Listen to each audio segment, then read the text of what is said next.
Hi, I'm Harvey Olivio, clinical instructor for Carrington College. I have the respiratory guys, Mr. Houston here on video camera, and we are going to do our video for our competency for oxygen administration.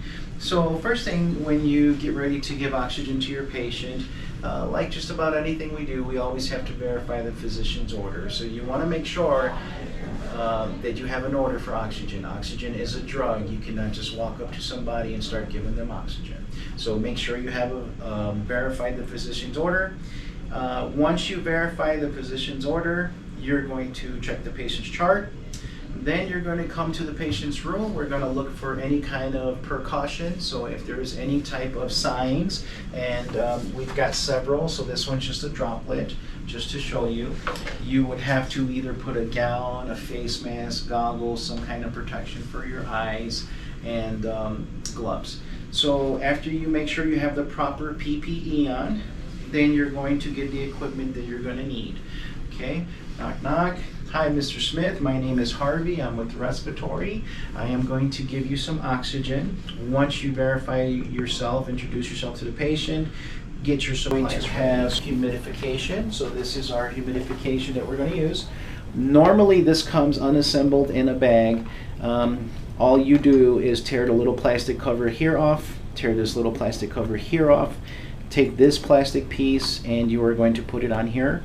Now, of course, I have gloves on. This is just for demonstration for the video.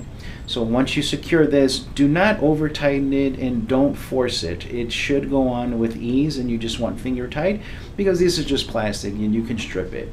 Once you come over to the flow meter, this is your flow meter. Green is for oxygen, yellow is for air. You're going to have to remove what we call a Christmas tree, but what Mr. Marshall calls a nipple nut. So this is the way that you would attach devices to the flow meter.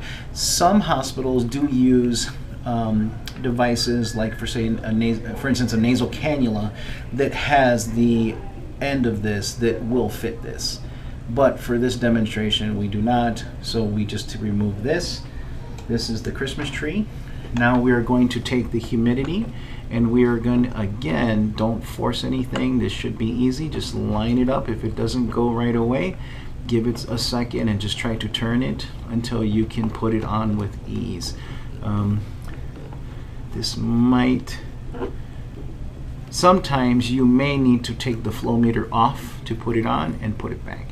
Either way, it will be fine. Now that we have that tubing, so this is going to be a nasal cannula that we're going to use. All kinds of different ones that we have, manufacturers, different ones the hospitals use. There should be some type of kinking prevention in here. This one happens to have little lines on the inside that when you kink it, it will not kink as easily because of the things in there. Once we put this on the patient, you are going to turn this on for a second, and you will see we can increase the flow. So we're going to do just 2 liters for demonstration purpose. Now, I am going to increase it just to show you something. So if I go to 6 liters and the cable gets kinked, you should hear some type of whistling. So that is a safety device that is built into your, I'm going to turn this up so we can hear better. That is a safety device that's built into your bubbler, so that if any kind of kinking occurs and your patient is not getting oxygen to the nasal cannula, you will hear this whistling sound. Okay. Now that you have placed your device on, make sure there are no smoking signs also around. Wherever you get your oxygen from to your tanks, they should also have no smoking. We've already established that this is Mr. Smith. So Mr. Smith, I'm going to put the oxygen on you now. So I'm going to take this off because it was on him already, and I'm going to show the camera. There are several different kinds of nasal cannulas. This one happens to have the prong somewhat straight, but you will see ones that are curved. You will see ones that are a little bit softer, more flexible. This bottom part is what goes against the lip. So when we put this on the patient, we are going to open this up all the way. And my mannequin doesn't have really big ears, so it's hard for me to put that on his ears, but you would go like so. And then you would kind of snug it up against the chin. You don't want it too tight, but you want it where it's not going to fall off easily. Now, there is another way to do this. We don't usually do it on adults too much, but you could. You could also do it where it's over the patient's head. So we would come this way and kind of secure it in the back. And that could be a potential way that you would do it as well. Okay. So now that we put it on the patient, we know that we already are going to give 2 liters of oxygen. The way that you would identify if that is appropriate is you would check the patient's saturation. So if the patient's saturation is good and it's appropriate and the patient looks good, the patient's vitals are good, then you know you have the appropriate FiO2.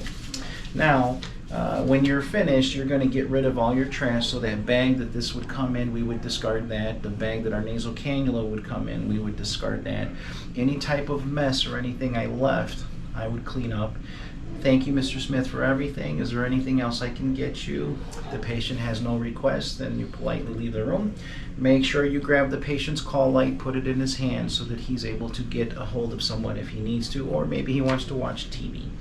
I'm going to go ahead and wash my hands now with the sanitizer, or if there's a sink in the room, feel free to use the sink. And then we're going to document what we did. Thank you very much.